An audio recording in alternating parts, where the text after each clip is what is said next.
জাগিৰোডত বিশুদ্ধ পানীৰ নামত চলিছে অবৈধ বেহা 20 লিটাৰৰ পানীৰ বটলত নাথাকে প্ৰস্তুতকৰ্তা প্ৰতিষ্ঠানৰ লেবেল গৰম দিনত চাহিদা বৃদ্ধি পোৱা সামগ্ৰী হ'ল পানী জাগিৰোডত এছাম অসাধু লোকে এই 20 লিটাৰ পানী কেনবোৰ ক'ত কেনেকৈ প্ৰস্তুত কৰে পেকিঙৰ যাৱতীয় অনুমতি আছে নাই সেয়া চোৱাৰ উপায় নাথাকে কাৰণ 20 লিটাৰ পানীৰ প্ৰায়বোৰ কেনতেই পানী প্ৰস্তুতকৰ্তা প্ৰতিষ্ঠানটোৰ কোনো লেবেল নাথাকে তদুপৰি একাংশ 20 লিটাৰৰ পানী কেনবোৰ প্ৰস্তুতকৰ্তা প্ৰতিষ্ঠানৰ নাম লিখা থাকিলেও তেওঁলোক আকো নাই কোনো বৈধ নথিপত্ৰ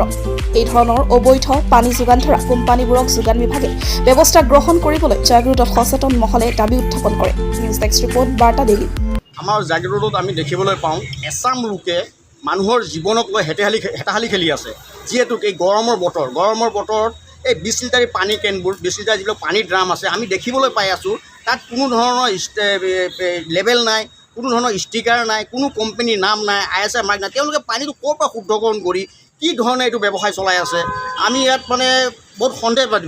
সন্দেহজনক যে আমি জিলা প্ৰশাসনে ইয়াৰ কি ব্যৱস্থা গ্ৰহণ কৰে এছাম লোকে মানে য'তে ত'তে আজিকালি য'ত যায় আপুনি ৰিক্সাতে হওক বা অ'টোতে হওক তেওঁ তেনেধৰণৰ এটা ব্যৱসায় চলি আছে কিন্তু আমি জিলা প্ৰশাসনৰ ওপৰত আমি আশাবাদী যে তেওঁলোকে ইয়াৰ কি উচিত ব্যৱস্থা লয় জিলা প্ৰশাসনক আমি জাগিৰোড প্ৰশাসনকে আৰু এওঁলোকক পানী যিসকল ব্যৱসায় তেওঁলোকক জনাওঁ যে মানুহৰ জীৱনৰ লগত হেতাহালি নেখেলি তেওঁলোকে উচিত ধৰণে শুদ্ধ পানী ব্যৱসায় কৰক কিন্তু আমি দেখিবলৈ পাইছোঁ গোটেইখিনি অশুদ্ধ কোনো ষ্টাম্প লেবেল বা কোনো এটা ষ্টিকাৰ নাথাকা খালী বটলটো আৰু কোন ঠাইৰ পৰা তেওঁলোকে পানীটো শুদ্ধকৰণ কৰি আনে কিন্তু ইয়াৰ কোনো কোম্পানীৰ নাম বা তেনে কোনো আমি ইয়াতে জ্ঞাতই নহয় আমি ইয়াৰ বিষয়ে একোৱে নাজানো সেয়েহে আমি জিলা প্ৰশাসনক আমি অনুৰোধ জনাওঁ যে ইয়াৰ উচিত ব্যৱস্থা লয় এতিয়া এই জল জীৱন আঁচনি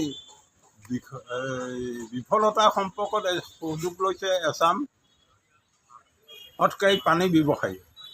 এইটো চব 1 লিটাৰ বটল ইয়াতে লেবেল আছে গোটেই গুণাগুণ গোটেইখিনিয়ে ইয়াত লিখা আছে লেবৰেটৰী আছে এতিয়া আমি মৰিগাঁও জিলাৰ লগতে জাগিৰোডতো দেখিবলৈ পাইছোঁ 20 লিটাৰ বটলবিলাকত তাত কোনো এনেকুৱা লেবেল দেখিবলৈ পোৱা নাযায় আৰু তেওঁলোকৰ সম্ভৱ লেবৰেটৰী নাই কোনো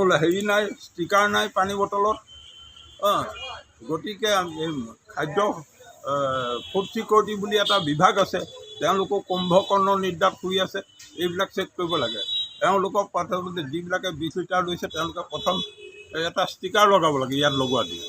কিন্তু তেওঁলোকে নিজা ইচ্ছাই গোটেই কৰি আছে আৰু আপোনালোকে দেখিছে গাড়ীয়ে সেই পানী জাগিৰোডত খোৱা পানী অভাৱৰ হেৰিয়াত গাড়ীয়ে পানী নি গৈ হেৰি কৰি আছে মানুহৰ ঘৰে ঘৰে দি আছে পানীৰ অভাৱত গতিকে আমি জিলা আয়ুক্তগৰাকীকো এই সম্পৰ্কত গুৰুত্ব সহকাৰে লৈ ফুড ছিকিউৰিটি বিভাগৰ দ্বাৰা এইবিলাক নিয়ন্ত্ৰণ কৰিবলৈ অনুৰোধ জনালোঁ